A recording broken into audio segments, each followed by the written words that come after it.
kok sepertinya kita merasakan bahwa amal kita itu sepertinya kurang terkabul atau tidak terkabul. Nah, kenapa? Itu sebenarnya itu tidak lain karena ilmu kita itu belum betul-betul memadai, atau apa yang sudah kita ketahui dengan ilmu kita tidak betul-betul bisa kita amalkan. Setiap pagi matahari terbit dari timur, kita tidak takjub, bahkan kita tinggal tidur saja. Di satu saat yang lain matahari terbitnya dari selatan, takjub setengah mati. Padahal baik matahari dari timur maupun dari selatan sama-sama kita tidak sanggup untuk melaksanakannya loh. Orang ketika beramal dengan ilmu yang pasti, maka amalnya itu otomatis terkabul di hadapan Allah Ta'ala.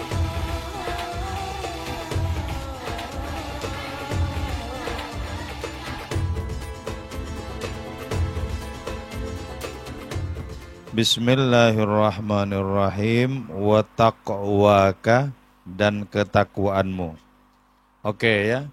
Yang wajib untuk kita lakukan pertama kali itu adalah mencari ilmu. Ilmu apa itu? Ilmu yang pertama berkaitan dengan ditegakkannya kesucian kita. Yang kedua, ilmu yang berkaitan dengan bisa ditegakkannya sholat kita. Yang ketiga, ilmu yang berkaitan dengan ditegakkannya puasa kita. Yang keempat adalah ilmu yang berkaitan dengan ketakwaan diri kita. Oke, ilmu itu wajib ya, wajib. Karena begini, orang ketika beramal dengan ilmu yang pasti, maka amalnya itu otomatis terkabul di hadapan Allah Ta'ala. Kenapa? Karena basicnya adalah ilmu yang bisa memastikan bahwa amal itu terkabul. Ada kalanya loh ya, orang beramal dan tidak terkabul. Kita mengetahui ya, di dalam makalah, di dalam kitab hikam itu diungkapkan, Rubama fatahalakal ilma wa ma fatahalakal amal. Boleh jadi Allah memberikan ilmu kepada kita, memberikan amal kepada kita, tapi Allah tidak menganugerahkan terkabulnya amal. Jadi amal diberikan, tapi amal itu tidak terkabul. Atau ilmu itu diberikan, tapi amalnya juga tidak terkabul. Jadi ya, ada kalanya ilmu diberikan, amalnya tidak terkabul. Atau ilmu tidak diberikan, apalagi makin tidak terkabul. Jadi boleh jadi seperti itu. Boleh jadi Allah memberikan ilmu kepada kita, tapi belum memberikan terkabulnya amal itu. Jadi kalau kita memiliki ilmu, dan dengan ilmu itu amal kita menjadi terkabul, maka beruntung kita. Beruntung. Jadi ada kalanya Allah memberikan ilmu kepada kita, juga Allah memberikan adanya keterkabulan kepada amal kita itu. Nah, sekarang setelah kita bisa menegakkan kesucian kita, menegakkan sholat kita, menegakkan puasa kita, yang keempat adalah menegakkan ketakwaan kita. Apa itu takwa? Sebagaimana yang dipahami oleh para khotib di masjid adalah imtithalul awamir wajtinabun nawahi, yaitu melaksanakan perintah dan menjauhi larangan. Sepertinya kita sudah seperti itu ya. Jadi kita melaksanakan perintah, sholat, oke, kita laksanakan, puasa juga kita laksanakan. Kita juga menjauhi larangan, kita tidak zalim kepada orang, tidak menggendam orang juga. Jadi, sepertinya itu kita sudah oke-oke saja. Tapi kok dirasanya tidak oke gitu loh. Di mana persoalannya? Wong kita melaksanakan sholat sudah tuntas kok. Dari subuh sampai zuhur semuanya sudah dilaksanakan, waktunya juga tepat pada waktunya gitu loh. Kita juga sudah tidak melakukan kezaliman kepada orang lain. Kok sepertinya ada yang terasa tidak terkabul itu loh. Kenapa itu? Nah, di sini ya, itu berkaitan dengan apa? Berkaitan dengan seberapa kita memiliki ilmu bagi terlaksananya amalan-amalan itu tadi. Kalau ilmu kita sudah jelas misalnya, ilmu kita sudah jelas, maka otomatis amal kita itu tertuntun untuk menjadi jelas. Ketika amal kita sudah menjadi jelas, kan sudah rampung sebenarnya. Sudah rampung. Tapi kenapa? Kok kemudian kita merasa seperti berada di alam yang setiap hari kita alami? Kok sepertinya kita merasakan bahwa amal kita itu sepertinya kurang terkabul atau tidak terkabul? Nah, kenapa? Itu sebenarnya, itu tidak lain karena ilmu kita itu belum betul-betul memadai. Atau apa yang sudah kita ketahui dengan ilmu kita tidak betul-betul bisa kita amalkan. Contoh ya. Sebenarnya sama-sama tidak mungkinnya loh bagi diri kita itu. Sama-sama tidak mungkinnya.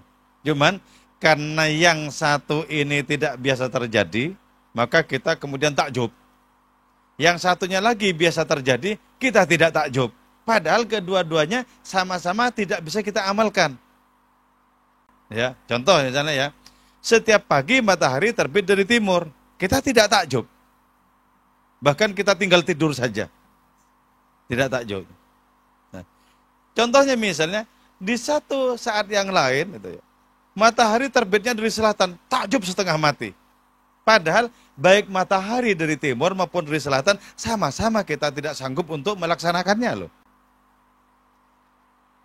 Nah, karena satu terbiasa maka kita tidak takjub, satunya tidak terbiasa kita takjub setengah mati. Padahal sama-sama tidak sanggup kita lakukan. Contoh juga misalnya, angin berhembus biasa-biasa saja dan kita merasakan nyaman dengan hembusan angin itu. Kita tidak takjub, kita tidak menyatakan subhanallah ini karunia, tidak.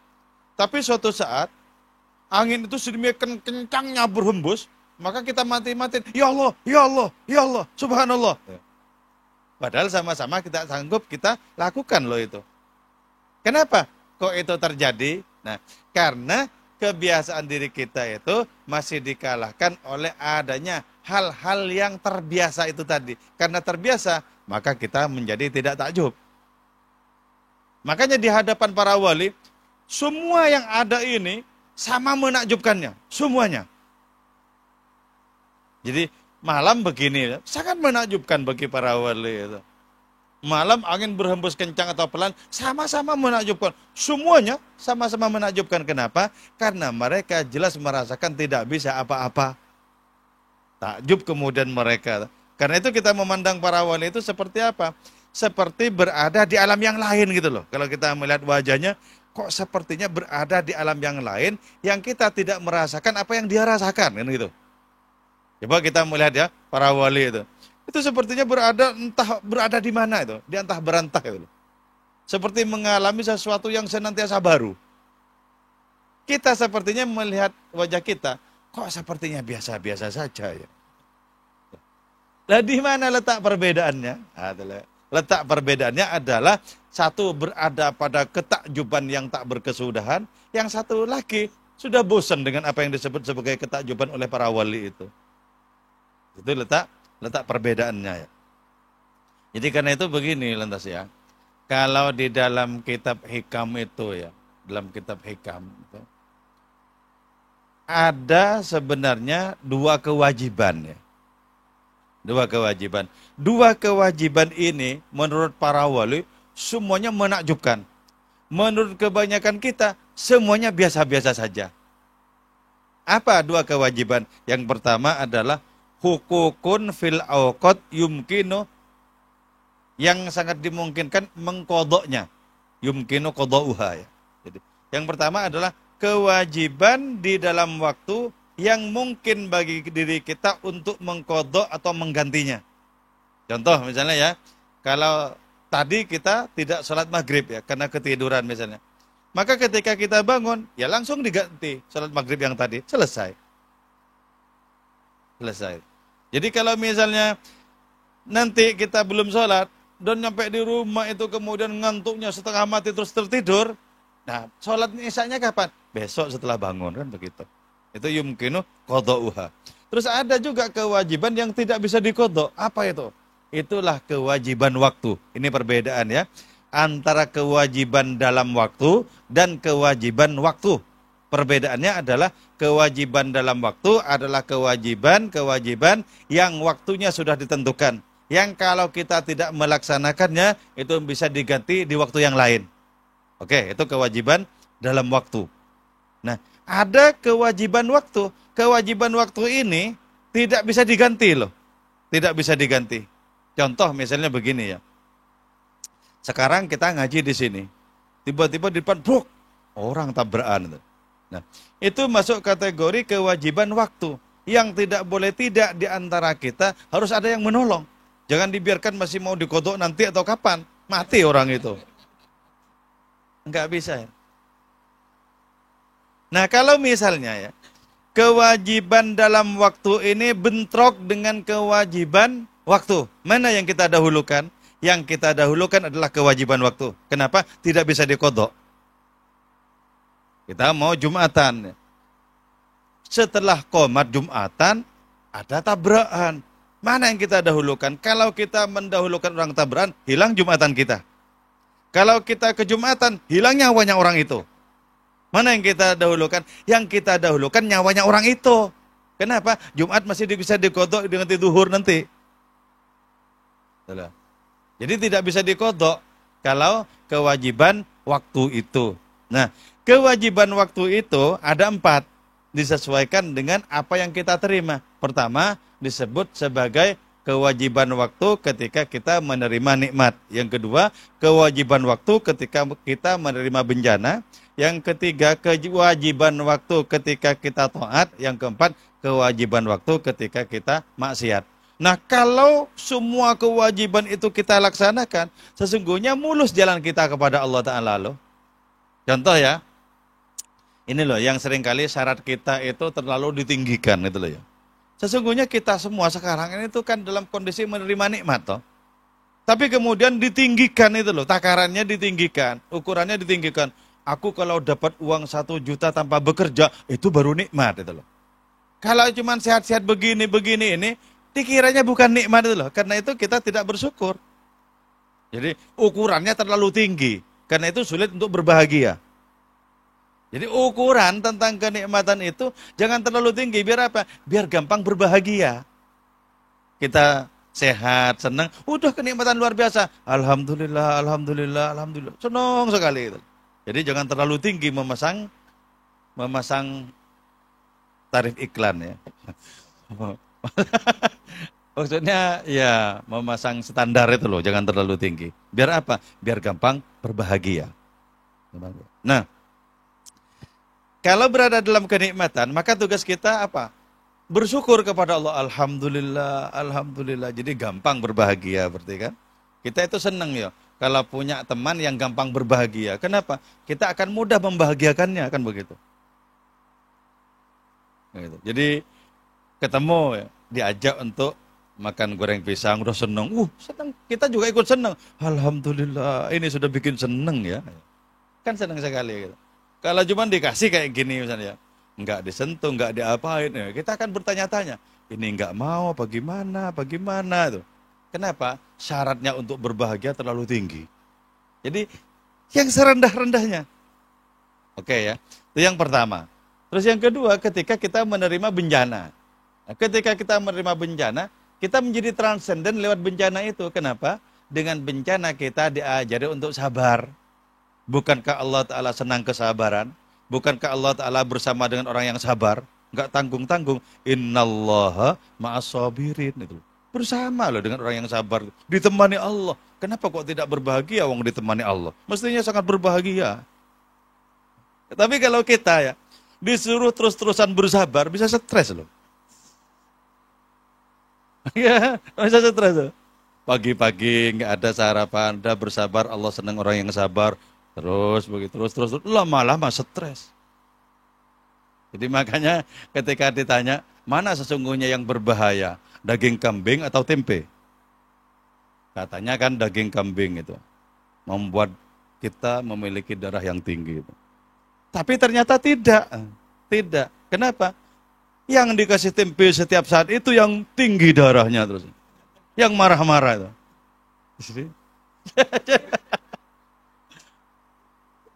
Marah-marah. Oh, berarti salah kalau begitu. Iya, salah memang.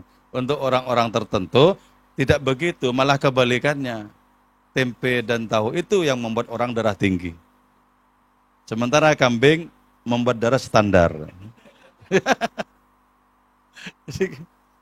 Jadi padahal di situ ya, di adanya kesabaran itu ada peluang untuk menjadi bersama Allah loh. Innallaha ma'asabirin. Kan jelas sekali ayatnya itu. Bersama. Mestinya bersama itu paling bangga kita. Oke, ini bersama sip ya mestinya gitu. Ternyata tidak sip juga pada akhirnya. Oke ya. Itu yang dalam kondisi bencana. Dalam kondisi bencana ada peluang untuk transenden. Oke, di dalam posisi kita taat, apalagi di dalam posisi kita taat sangat menjadi mudah untuk transenden kita naik kepada Allah Subhanahu wa taala. Bahkan di dalam kondisi maksiat sangat mudah juga kita bertransenden. Kenapa? Karena kalau maksiat itu tugas kita apa? Istighfar. Astagfirullah, astagfirullah. Naik kita kan begitu. Jadi ya.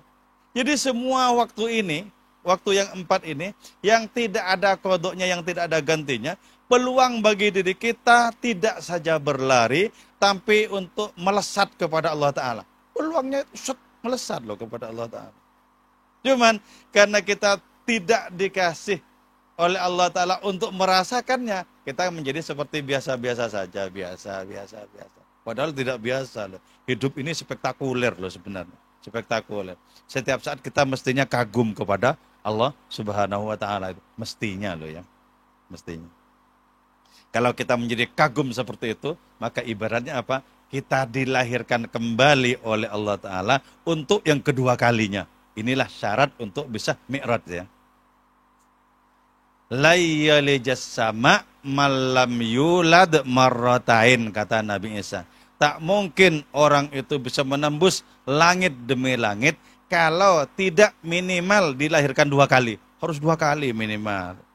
Yang pertama dari rahim ibu, yang kedua lahir sebagai kesadaran yang baru. Nah, kesadaran yang baru ini yang hebat loh. Hebat. Itu lahir kedua kalinya itu, minimal. Kalau para wali itu setiap saat lahir loh. Lahir. Karena itu senantiasa baru pengalaman mereka itu. Senantiasa baru. Kenapa? Karena senantiasa lahir gitu. Oke ya. Itu berkaitan dengan ketakwaan. Wa yufradu 'alaika talabuhu khassatan la tazidu 'ala dzalik. Jadi juga yang perlu kita tegakkan itu adalah apa? Segala sesuatu yang diwajibkan oleh Allah Ta'ala kepada diri kita. Jadi mestinya kita itu senantiasa berada pada posisi bergerak. Jangan diam. Diam di dalam kehidupan ini itu merupakan bagian dari adanya kematian rohani seseorang. Jangan diam, bergerak terus. Karena dalam gerakan diri kita itu lahir adanya apa? Adanya pendakian demi pendakian. Karena itu kalau thariqahnya Nabi Isa itu apa? Thariqahnya Nabi Isa itu senantiasa berjalan. Senantiasa berjalan. Safiru liddarajatil ula, kata Nabi Isa. Sering-seringlah bepergian untuk mendapat derajat yang tinggi. Jadi walaupun tidak dalam rangka, katakanlah ya, yang bersifat ritual misalnya, tidak dalam rangka ziarah dan lain semacamnya. Mau pergi saja, rasakan coba lantas. Perolehan-perolehannya itu. Betapa sangat mengagumkan loh. Jadi senantiasa bepergian itu merupakan karunia sebenarnya. Karunia. Nah, kalau kita tidak bisa bepergian dengan kendaraan, misalnya berkaitan dengan ongkos, nggak bisa terus diam. Berjalanlah dengan jalan kaki kemana-mana itu. Jadi berjalan terus kemana-mana. Makanya coba ya, banyak di antara para wali itu yang berjalan kaki itu. Kalau zaman dulu loh ya, banyak berjalan kaki kemana-mana itu.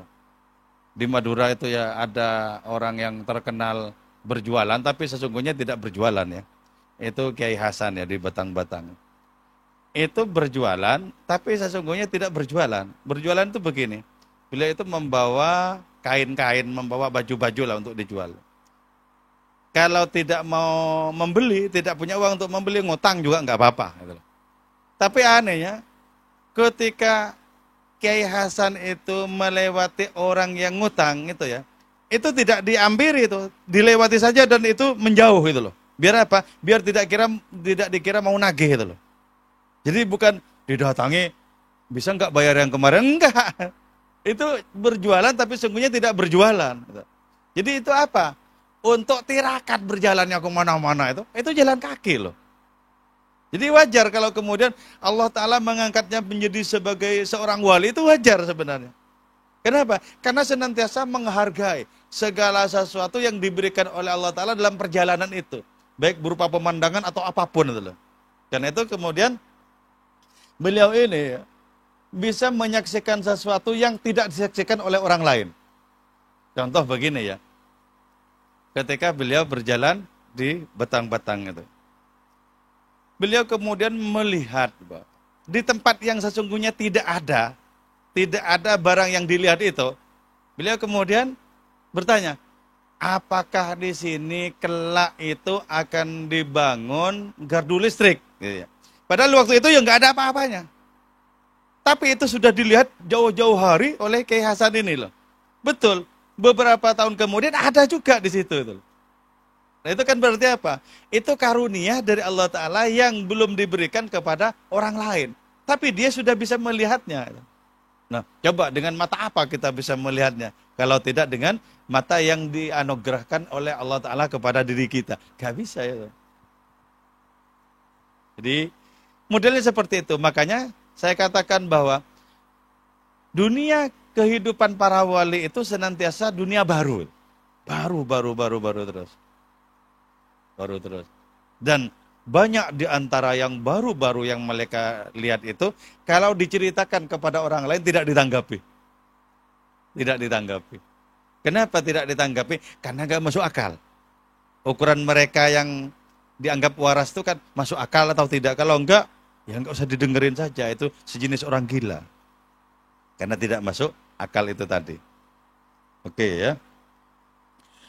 Wa huwa awwalu babis suluk. Nah, adanya ilmu yang mengantarkan kita kepada amal yang terkabul itu awal mula bab tentang perjalanan rohani. Jadi gitu ya. Jadi harus kita memiliki ilmunya yang bagus. Misal, kita sholat ya, ngaji kitabnya Syekh Abdul Qadir Al-Jailani misalnya. Ketika kita sholat diawali dengan takbir Allahu Akbar itu harus betul-betul kita pahami. Itu disebut takbiratul ihram, karena setelah takbir, haram apapun masuk ke dalam pikiran diri kita. Macam-macam itu haram. Jadi nggak boleh kita itu ke pasar atau kemana saja ketika sudah takbir, itu nggak boleh. Jadi Allahu Akbar, yang gamblang itu cuma satu. Allah Maha Agung meliputi segala-galanya, termasuk paling dekat dengan diriku. Aku menyembah yang terdekat, iya yang terdekat. Lebih dekat dari sini, lebih dekat. Jadi betul-betul dimasuki itu. Betul-betul dimasuki. Sehingga kita bisa menikmati Allah Ta'ala. Menikmati. Nah kalau kita bisa menikmati Allah Ta'ala, nggak apa-apa kita lupa rakaat, nggak masalah. Yang penting kita tidak menjadi imam. Nggak masalah. Allahu Akbar, fokus sampai lupa kepada Allah Ta'ala, lupa kepada berapa jumlah rakaat, nggak apa-apa. Yang penting tidak jadi imam, nggak masalah. Jadi coba misalnya ya, nanti itu pulang terus ambil wudhu, semoga aku bisa lupa karena fokus kepadamu ya Allah. Allahu Akbar. Fokus. Coba dilaksanakan. Siapa tahu bersamaan dengan karunia Allah kan begitu. Kalau ternyata berkali-kali nggak lupa ya berhenti saja. Ya berarti belum waktunya. Kok nggak lupa. Ya berhenti. Karena sholat juga itu ada batasnya kan begitu. Coba besok lagi, terus begitu. Thummal amal bihi, thummal wara, thummal zuhdu, thummal tawakkul. Oke ya. Setelah kita memiliki ilmu itu, maka tidak boleh tidak, kita wajib mengamalkan. Jadi setelah kita memiliki ilmu, maka tugas kita adalah merealisasikan ilmu itu. Coba misalnya begini. Coba saya mau mengamalkan apa yang diceramahkan di kafe tadi. Itu harus dicoba-coba itu. Harus dicoba-coba. Seperti apa rasanya sholat yang sampai mabuk? Harus dicoba-coba itu. Kenapa? Kalau tidak dicoba-coba, maka akan terus-menerus hanya akan menjadi ilmu di pikiran kita. Kalau enggak dicoba-coba. Harus dicoba-coba. Nah, kadang Allah Ta'ala itu memberikan karunia-Nya kepada orang yang melaksanakan ilmunya dengan sungguh-sungguh gitu loh. Siapa tahu langsung direspon oleh Allah. Itu apa? Yakinlah bahwa Allah Ta'ala itu maha pengasih, maha penyayang gitu loh. Jadi itu yang dikembangkan di dalam pikiran diri kita. Maha pengasih, maha penyayang, maha menerima taubat, maha pengampun. Itu yang kita kembangkan dalam pikiran kita. Jangan maha menyiksa, jangan. Bukan pada tempatnya. Enggak usah itu. Enggak usah disebut-sebut itu. Enggak usah. Bukan Allah tidak bisa menyiksa. Memang maha menyiksa. Tapi enggak usah kita sebut-sebut. Karena kita tidak membutuhkan itu. Yang kita butuhkan akan kasih sayangnya. Belas kasihnya kepada diri kita. Oke. Jadi ya, kita harus mengamalkan. Kemudian wara'. Wara' itu apa? Berhati-hati ya. Hati-hati. Kata Sayyidina Umar, wara' itu tidak saja berkaitan dengan adanya barang-barang yang syubhat, bukan. Syubhat itu kan tidak jelas halal dan haramnya. Ya, kita jauhi itu wara'. Bukan hanya itu kata Sayyidina Umar. Termasuk wara' itu adalah kita tidak makan kalau masih kenyang. Wara' itu. Jadi kalau masih kenyang walaupun menarik lauknya, ya kita tahan, masih kenyang kan begitu. Kalau dalam pikiran kita kan, wah nanti nggak dapat lagi begini. Sikat saja ini ya. Jadi mestinya ya kita belajar untuk menahan itu. Itu namanya wara'. Tsumma zuhdu, kemudian kita zuhud. Apa itu zuhud? Kita bersikap asketik, mengambil jarak dari adanya kesenangan kepada harta benda duniawi. Mengambil jarak. Artinya begini, kalau harta benda duniawi itu mendekat kepada kita, ya enggak masalah. Yang penting jangan masuk di hati kita. Ada tempatnya tersendiri, enggak usah masuk ke dalam hati. Yang aneh itu, yang juga termasuk malang bagi saya adalah tidak punya apa-apa tapi numpuk di hati. Wah itu bermasalah. Waduh, sangat masalah itu. Mending punya tapi di luar itu loh. Ketimbang enggak punya tapi masuk ke dalam hati. Kan masalah itu. Itu diatasi dulu itu kalau begitu-begitu. Untuk bisa menjadi orang yang dekat dengan Allah, itu harus diatasi dulu itu. Jangan sampai masuk di hati. Oke. Nah, ini yang paling menarik apa? Tawakal. Ya. Ini bisa dibuktikan lah ya, tawakalnya. Sebab begini kata Ibnu Arabi, wa fi kulli halin min ahwalit tawakkul yasulu laka arba'u karamatin. Ya. Kalau tawakal kita itu bagus, artinya apa tawakal kita itu bagus? Satu ya, kita tidak pernah berkeluh kesah kepada manusia. Keluh kesahnya kita kepada Allah Ta'ala. Karena itu ya, dulu para sahabat Nabi yang tawakalnya itu sangat ampuh, mencapai puncak.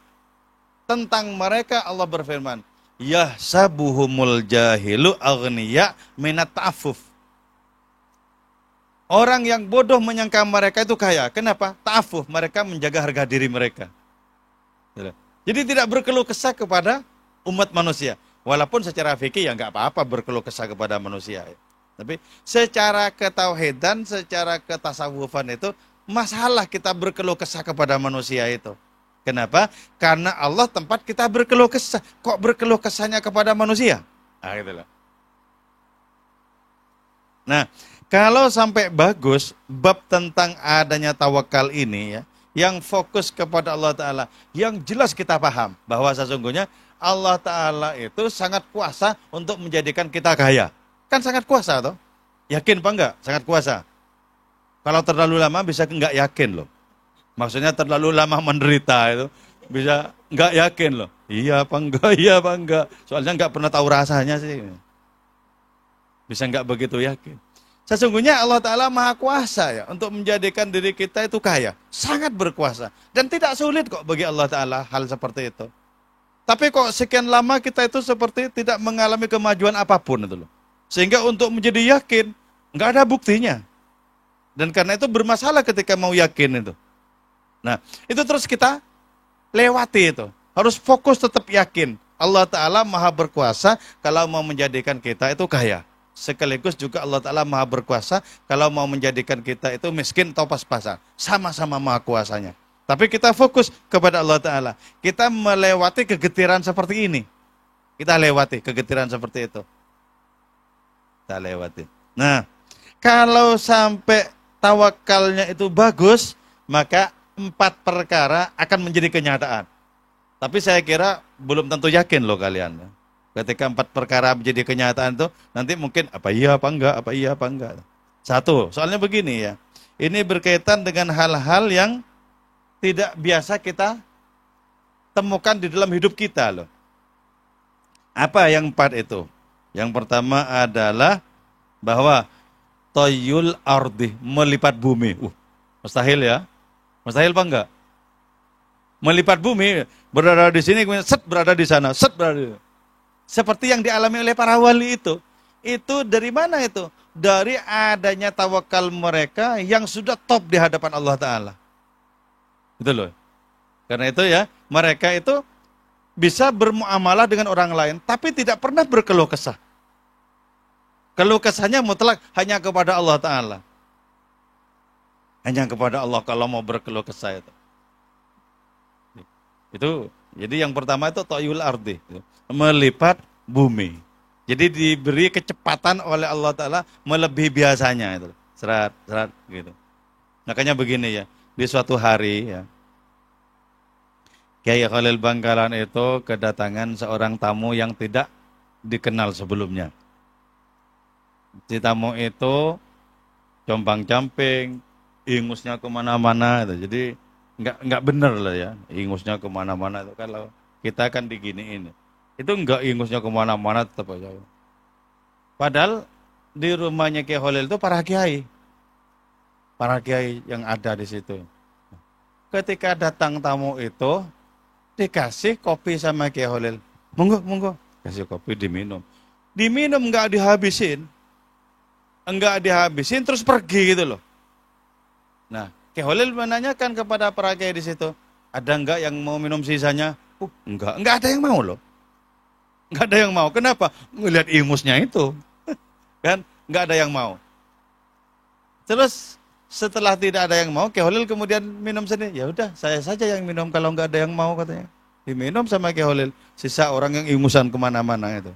Setelah itu bilang Kiai Khalil, itu sesungguhnya Nabi Khidir langsung direbut itu. Cangkir yang sudah tidak ada kopinya itu mesti direbut. Dari mana kata Kiai Khalil itu? Itu sesungguhnya Nabi Khidir tadi dari Maroko, dari Sudan, terus ke sini kunjungi teman-temannya. Kata, waduh, kok enggak mau tadi aku ya? Enggak mau mereka itu. Kenapa? Enggak tahu. Jadi sesungguhnya itu tamu sangat istimewa. Jadi beliau sesungguhnya bukan ingusan, cuman memperlihatkan diri kepada orang-orang di situ ingusan gitu loh. Beliau tuh enggak ingusan, enggak seperti kita loh ya. Enggak ingusan beliau itu. Cuman memperlihatkan diri begitu. Nah, beberapa kiai pernah mengalami kecele juga ya. Ketika Kiai As'ad Samsul Arifin diperintahkan oleh Kiai Khalil untuk menyongsong Nabi Khidir, enggak ketemu Nabi Khidir. Ketemunya apa? Ketemunya orang boroon-boroon itu loh. Terus yang kedua ketemu siapa? Ketemu bule. Masa orang ini Nabi Khidir, masa saya mau cium tangannya katanya kan. Nah, 2 Jumat enggak ketemu, kemudian Kiai Khalil bilang, oke, baik, kalau yang Jumat depan saya katakan kamu nunggunya itu di stasiun kereta api sana, nanti kamu ketemu. Ya ketemu, orang sudah ditunjukkan sama Kiai Khalil sendiri. Kalau enggak ditunjukkan itu, rupanya adalah orang-orang yang boron, yang rupanya adalah orang-orang yang bule semacam, ya tetap enggak bisa loh. Kenapa? Karena Nabi Khidir itu tampil sebagai orang yang kau benci. Jadi gimana kita mau bisa berakrabia dengan orang yang kita benci? Gak bisa. Seorang kiai dari Jember yang sangat benci seorang pemuda yang celananya itu bolong-bolong, sangat benci. Sowan ke Ki Hamid Pasuruan. Di Ki Hamid Pasuruan ada orang anak muda, celananya bolong-bolong, rambut tidak karu-karuan panjangnya. Naik sepeda ontel, dinaiki sampai ke dalam rumahnya Ki Hamid. Ini kok helapnya. Jadi setengah mati helapnya. Sangat belenger itu Kiai dari Jember itu. Setelah itu ketemu Kiai Hamid bilang, Kiai, siapa tadi kurang ajar itu? Yang tadi naik sepeda? Iya, siapa? Nabi Khidir. Nggak bisa ketemu dia. Kenapa? Muncul sebagai rupa orang yang dia benci. Oke. Jadi yang pertama itu adalah toyul ardih, ya, melipat bumi. Itu merupakan barokah dari mana? Dari tawakal yang benar. Jadi kalau benar tawakal kita, maka minimal adalah Allah menganugerahkan kepada kita untuk melipat bumi. Cepat jadi saya.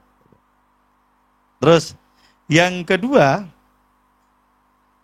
bukti dari benarnya tawakal itu apa? Wal masya alal ma, berjalan di atas air.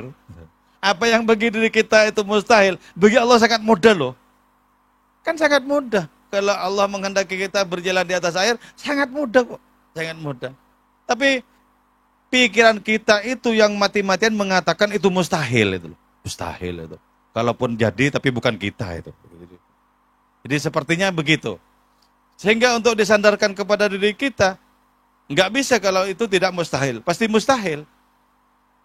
Jadi karena itu dibuka kembali itu. Sesuatu yang semula tidak mungkin, dibuka kembali agar apa? Agar menjadi mungkin. Melipat bumi, sangat mungkin. Berjalan di atas air, sangat mungkin. Padahal itu cuma merupakan barokah dari tawakal loh. Barokah dari tawakal itu sampai segitunya. Terus, yang ketiga adalah wakhtirakul hawa. Wakhtirakul hawa itu apa artinya? Bolongnya udara. Jadi gini loh. Ketika ini dibikin bolong ya, udara itu dibikin bolong oleh Allah Ta'ala, kita bisa melihat jarak-jarak yang jauh. Jarak-jarak yang jauh. Misalnya dari sini ya, saya menyaksikan Gunung Sinai misalnya. Di sini saya menyaksikan Gua Thur dan lain semacamnya. Itu kan jaraknya sangat jauh. Itu bisa. Makanya dari dulu itu kan sangat mudah ya. Orang oleh Allah Ta'ala diberi kemampuan untuk menyaksikan Ka'bah dari sini. Padahal ya, secara ilmu pengetahuan alam itu kan nggak mungkin. Kenapa? Karena bumi itu kan bulat begini. Masa yang berada di sebelah sana, ketika kita menyaksikan bumi begini, masa bisa kelihatan? Itu kan sesungguhnya tidak bisa. Tapi oleh Allah Ta'ala bisa dijadikan mampu orang itu untuk menyaksikan Ka'bah. Makanya ya, riwayat tentang menyaksikan Ka'bah dari Ampel itu sangat masyhur, yaitu disaksikan oleh Mbah Bolong. Mbah Bolong itu bisa menyaksikan Ka'bah dari tempat imamnya masjid di Ampel itu. Bisa menyaksikan Ka'bah itu. Jadi kenapa? Kok bisa? Itu karomah dari apa? Karomah dari tawakal. Jadi kalau kita tawakal itu yang benar, bagus loh sesungguhnya. Kan begini loh ya. Kita itu nggak mungkin mati karena tidak makan kalau kita masih ditakdirkan hidup loh. Kenapa? Hidup itu ada rezekinya. Hidup besok ada rezekinya besok. Makanya ada orang yang berpegang kepada pemahaman ini ya. Tidak mau orang itu dikasih makanan kalau orang itu kenyang. Ini untuk nanti, Nek, untuk nanti kalau nenek sudah lapar. Nah, ini kan belum nanti katanya kan. Sekarang saya masih kenyang, kasihkan orang lain yang lapar katanya kan. Ini bisa disimpan, ini kan nggak basi. Nah, sekarang aku masih kenyang, jadi nggak mau gitu loh. Nggak mau. Ya, karena bukan kita, kalau kita kan mau ya. Kalau kita kan dimasukkan saja di kulkas itu rampung kan begitu. Itu karomahnya tawakal ya. Terus yang keempat dari karomah tawakal itu apa? Wal aklu minal kaun. Makan itu dari kenyataan ini. Jadi tidak usah repot-repot. Artinya makan itu ya apa yang ada. Jadi dalam pikiran kita itu bukan aku mau mencari makanan apa ya malam ini, soto, bakso, apa. Enggak ke sana. Apa yang ada ya itu saja. Jadi enggak kepikiran mau makan apa-apa tuh enggak. Seadanya saja, oke gitu loh. Jadi itu kan artinya apa? Orang seperti itu makanannya cuma dua macam, enak dan sangat enak. Gitu loh. Tidak ada yang tidak enak, enak dan sangat enak. Cuma dua itu saja. Misalnya gini ya, sebentar ya tak gorengin telur, padahal di waktu itu sudah ada loh ya. Sudah ada lauk itu memang sudah ada tahu, ada tempe, ada juga sayur, sudah ada. Enggak sabar tuh menunggu itu. Kenapa? Makan aja wong ini enak kok gitu. Untuk menunggu saja enggak sabar. Makanya saya tuh sering kali ditawarin istri, mau digorengin telur apa. Sementara waktu itu ada lauknya itu loh. Ada loh. Aku makan aja. Nah, selesai goreng, aku sudah selesai makan juga. Kenapa enak kok? Alhamdulillah ya dikasih karunia yang enak seperti itu. Makanan itu kalau bagi saya cuma dua, enak dan enak sekali. Nggak ada yang nggak enak kecuali basi. Oke. Jadi makan dari keadaan, dari kenyataan kehidupan ini. Makanya selama 25 tahun coba ya. Syekh Abdul Qadir Jailani, ini kelas berat ya, cuman saya ingin cerita siapa tahu satu saat kita mampu kan gitu. Syekh Abdul Qadir Jailani selama 25 tahun ya, itu hidupnya di padang pasir. Coba makan dan minumnya apa tuh? Enggak usah ditanya itu. Apa saja yang bisa dimakan oleh beliau berupa rumput-rumput dan lain semacamnya dia dimakan. Dan minumnya adalah air hujan itu. Kalau dalam pikiran kita, itu kan sama saja dengan disuruh mati kan begitu. Tapi bagi Syekh Abdul Qadir Jailani, kalau belum waktunya mati, nggak mungkin mati katanya kan. Setiap orang itu memiliki rezekinya masing-masing kan. Nah, ya. Jadi ini saya sampaikan ya.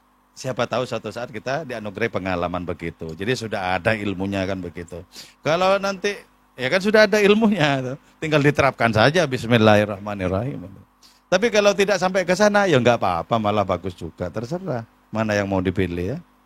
Oke, begitu saya kira ya. Ini semoga bermanfaat dan barokah untuk diri kita semua. Amin ya mujibus sailin. Wal afu minkum. Wassalamualaikum warahmatullahi wabarakatuh.